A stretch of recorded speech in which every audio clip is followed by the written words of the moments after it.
to a special agenda. It all worked out. I'm telling you, prayer work. Sometimes it goes not the way that you want it to go, but other times, just keep praying it'll work out. Always for the best. Tonight, we'll be discussing something that I'm personally facing, my family is personally facing. Um, for those who do not know, we suffered a loss of someone we love, very important to us, and it was my father in law. William Gaucher. He was one of the kindest, smartest men, besides my own father, that I knew. And he was truly a father in so many ways. He did not pull any punches, but he was kind. And it was important. But it left many questions in the wake of how much one could have done to be an assistance because they were doing so much, but they needed more help than we realized. And with my own family and my own mother, and those transitioning years of their life, I'm sure many others out here in my village have our loved ones as we are fortunate enough to advance in age ourselves. Um, Time has not always been easy, and it is changing in ways in which our lives look and their lives look, and becoming who they need. We've always counted on our parents. As we've grown older, our needs change, our responsibilities change, theirs changes. But what's hard to accept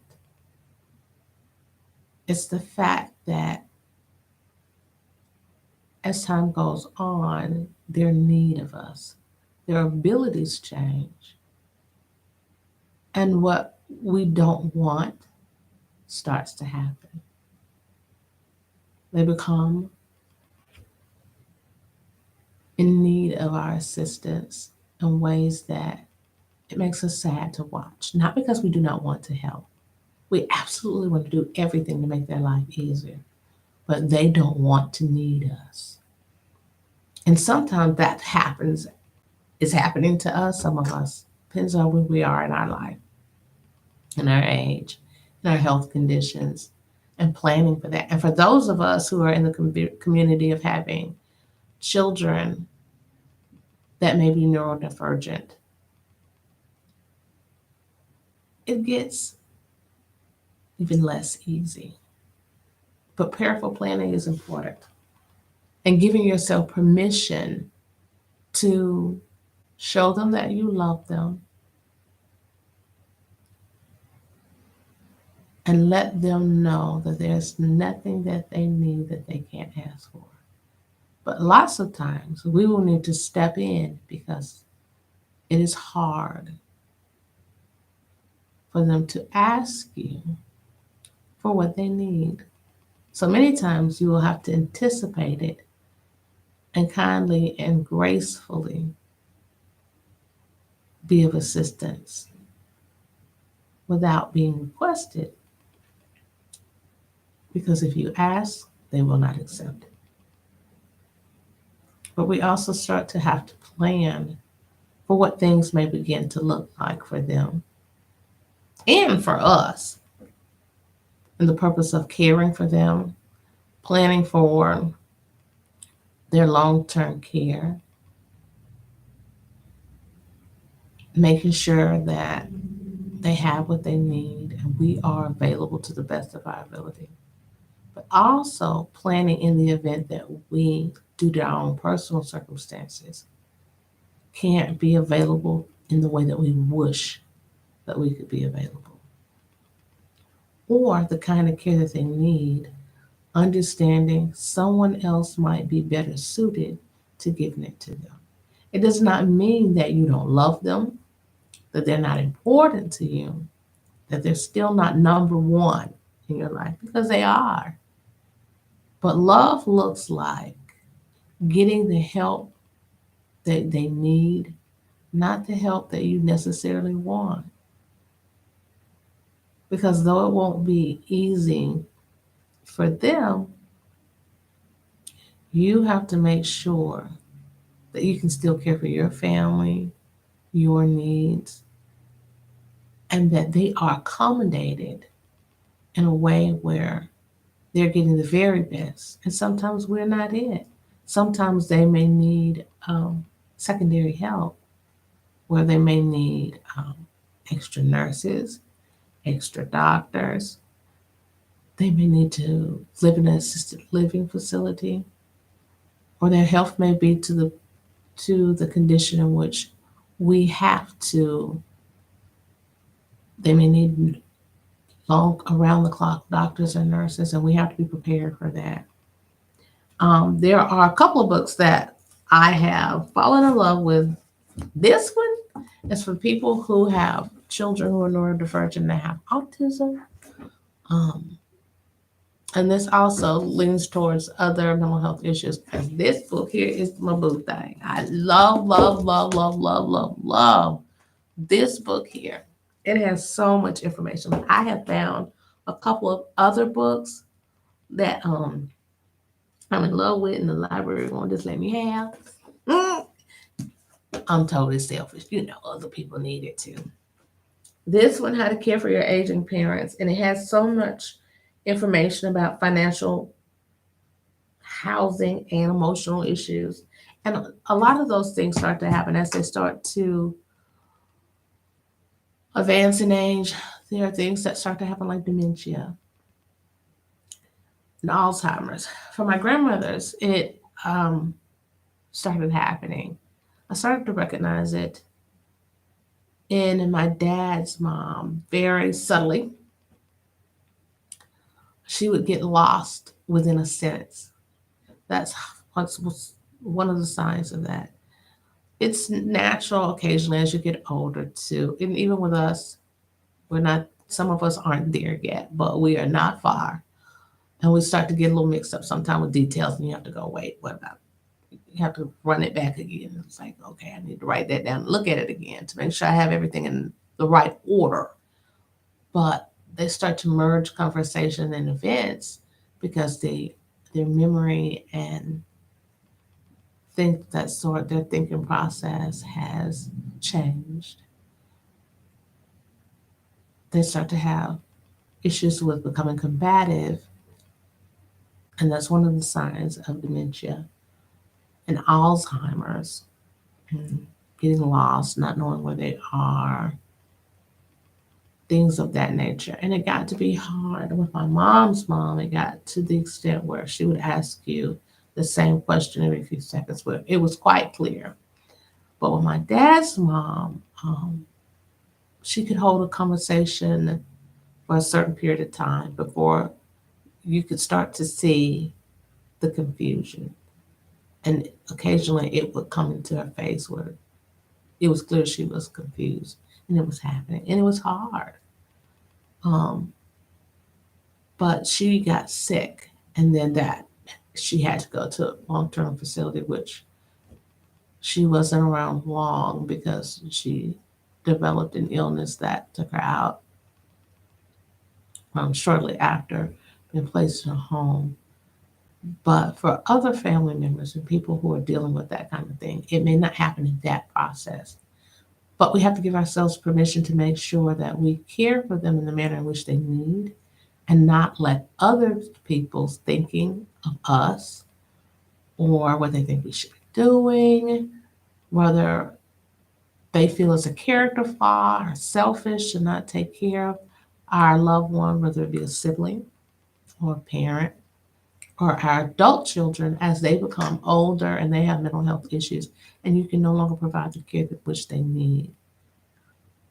It is not wrong to make sure that they are cared for by all means necessary.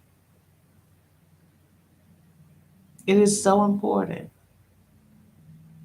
that we not let other people guilt or shame us into understanding we are not all mentally built the same. And because we're not all built the same, emotionally and mentally. We cannot all bear the same emotional and mental weight. For some people, the responsibility of caring for them and their own mental health, they cannot hold it up together. Does that mean you don't love them? No, it means you love them more than most because you have decided to do what's best for them, and despite what other people may think. Um, this book here gives you all the tea. It is by, I always get the names wrong, Virginia Morris. It's covered up partially, but it talks about aging and gives you all of the information on who to talk to and how that looks. And it gives you information on helping your parents finding a caregiver,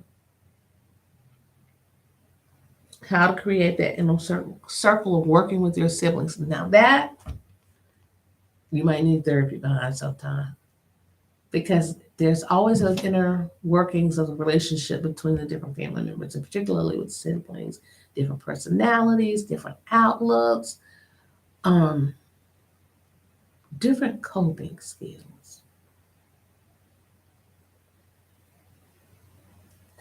I held that so that we can all let that part sink in and giving each other grace in the process of that too. Understanding that what one sibling can do, another may not be able to do. So you feel the position that you can and do that to the best of your ability.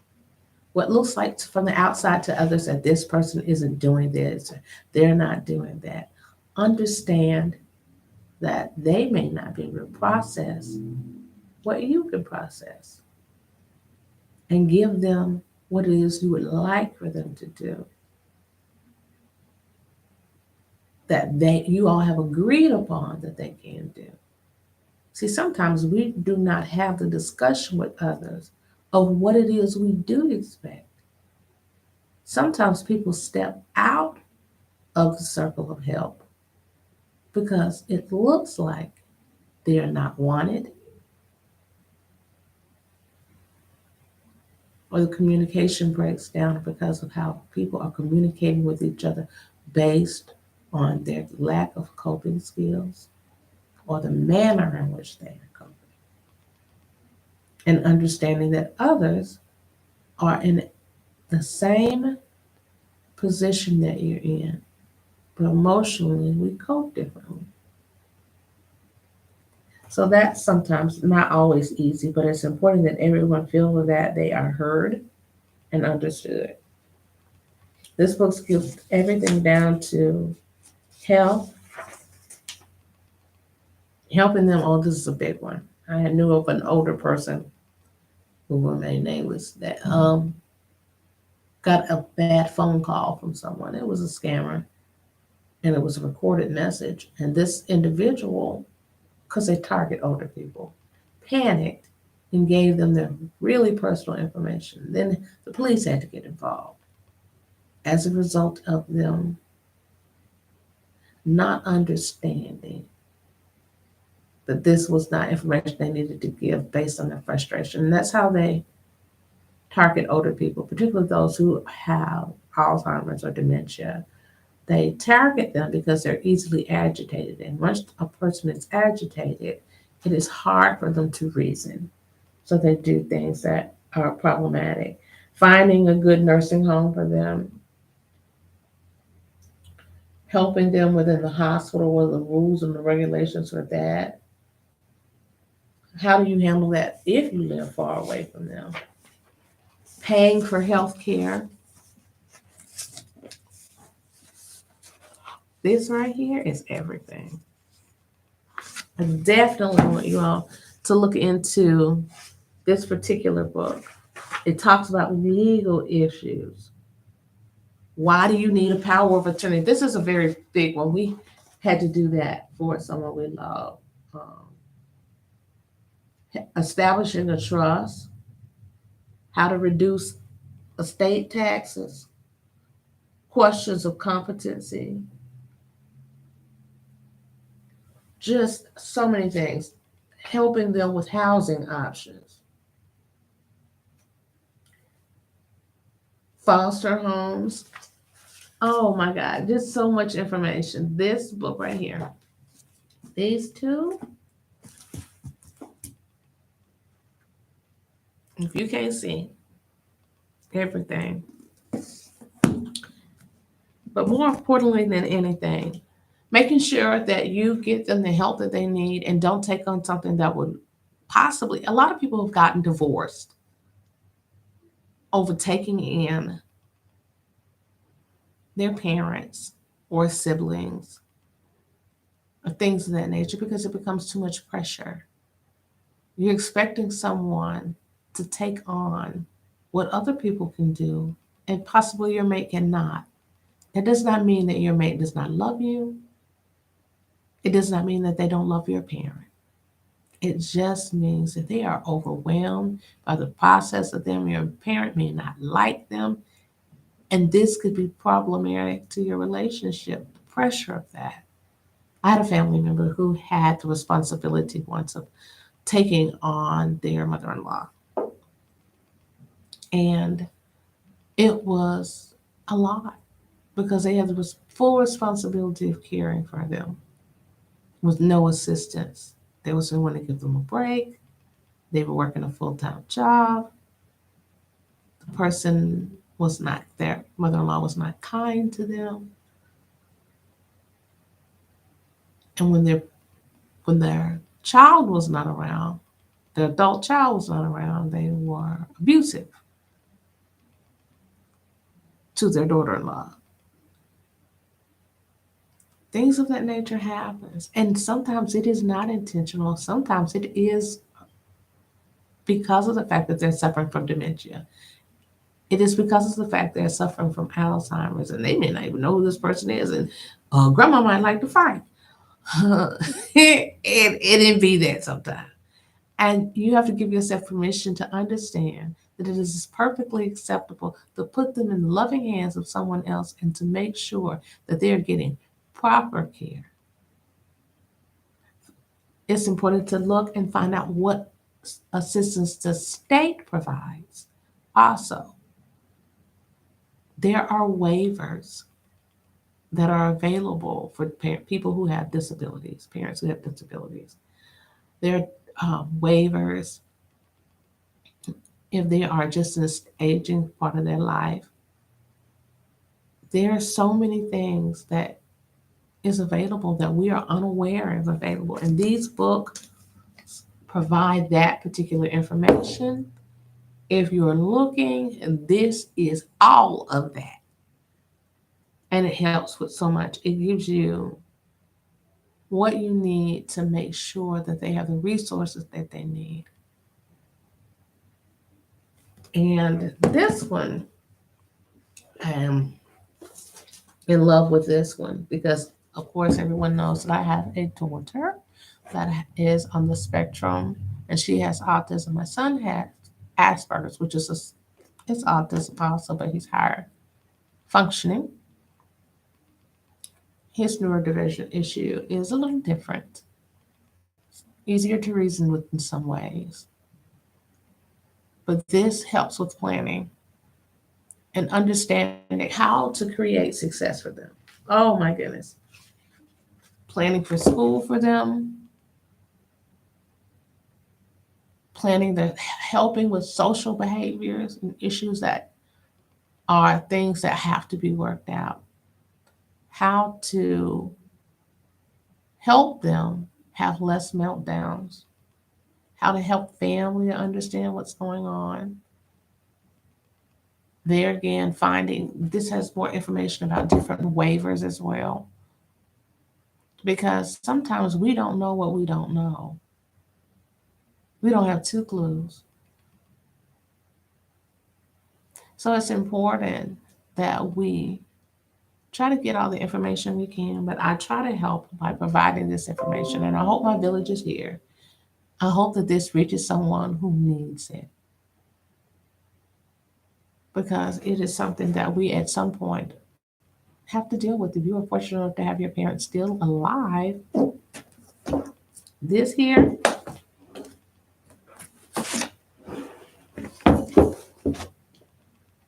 everything, everything.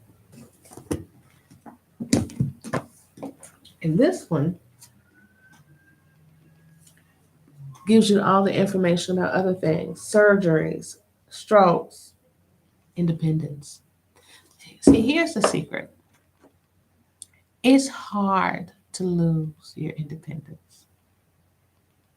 It's hard for us to see, but imagine living it. Sometimes we forget and we start to be hard on our parents and we get upset because of how they're behaving. And perhaps maybe they had issues years ago and they just didn't seem to get it together. And then as time goes on, it's hard to separate the two and recognize that this is some of it is not intentional. It's just the onset of the things that start to happen if you're fortunate enough to live long enough in this imperfect world with an imperfect body and mind. So, because we know that these things sometimes happen, it's key that we put ourselves in their position and try to be empathetic and considerate because sometimes it's hard. But we want to not forget that even though they are going through something, and we're going through something too, they don't deserve to be told off, even if you feel like they do, because they're your parents and you love them and you want your Heavenly Father's approval, no matter how this turns out, no matter who they once were, no matter what it looks like, they still need your support. We still have to look for our own mental health and balance as well within our own families so that our family doesn't fall apart within the throes of trying to take care of them. And while we're doing that, make sure we plan for your own situation while you're capable of doing it. No one wants to look down the hallway of what it looks like to have the problems that we're having. But we also don't want to overlook it until someone else has to do it for us. Try to be kind to each other. Show each other love, support, as much encouragement as you can. Even if you don't feel like you're going to get it back. Even if the situation feels like it is out of your own personal control. Because you don't want your Heavenly Father to have to deal with you like He's going to have to deal with them. Be kind to each other. It's a choice. You all have a wonderful night. Thank you for joining the room with a special agenda.